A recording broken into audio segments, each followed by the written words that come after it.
কোষস্থ নির্জীব বস্তু, তাহলে নিউক্লিয়াস আমরা জানলাম, কোষস্থ নির্জীব বস্তুতে আমরা একদম ফার্স্ট ক্লাসে পড়ে আসছি, জাস্ট এখান থেকে একটু দেখাই দিব।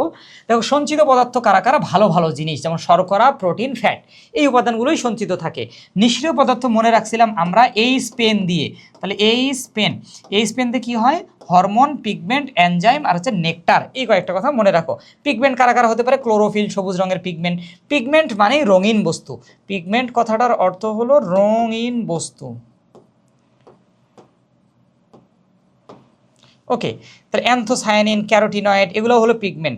বর্জ্য পদার্থ বলছি, মুখস্থ করার কোনো তোমার দরকার নাই, তুমি যদি দেখো সঞ্চিত আর নিশ্চিত পদার্থ না, তাহলে সেটাই বর্জ্য পদার্থ, যেমন রেজিন, ট্যানিন, গাম, ল্যাটেক্স, অ্যালকালয়েড, অর্গানিক অ্যাসিড। তাহলে অর্গানিক অ্যাসিডটা নিয়ে কনফিউশন হতে পারে, এটা কিন্তু একটা বর্জ্য পদার্থ, এটাই সাধারণত পরীক্ষায় আসে। হ্যাঁ, পরীক্ষায় আসে।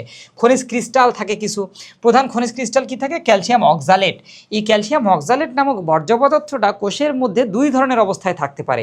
যদি সেটা সূচের মতো গঠন সৃষ্টি করে তখন তাকে বলা হয় র্যাফাইট, আর যদি আঙ্গুরের থোকার মতো থাকে তখন তাকে বলা হয় সিস্টোলিথ। তাহলে ক্যালসিয়াম অক্সালেট নামক বর্জ্য পদার্থ কয় অবস্থায় থাকে, দুই অবস্থায়। যদি সূচের মতো গঠন সৃষ্টি করে তখন র্যাফাইট বলা হচ্ছে, আর যদি থোকার মতো গঠন সৃষ্টি করে তখন সিস্টোলিথ। এই পরের ছবিটাতে দেখো সিস্টোলিথ এবং র্যাফাইটের ছবি আছে। তাহলে এই যে সূচের মতো, এটাকে কি বলা হচ্ছে, র্যাফাইট। এটা হলো ক্যালসিয়াম অক্সালেট, সূচের মতো একটা গঠন সৃষ্টি করছে। আর এখানে দেখো আঙ্গুরের থোকার মতো গঠন সৃষ্টি করছে, একে কি বলা হয়, সিস্টোলিথ।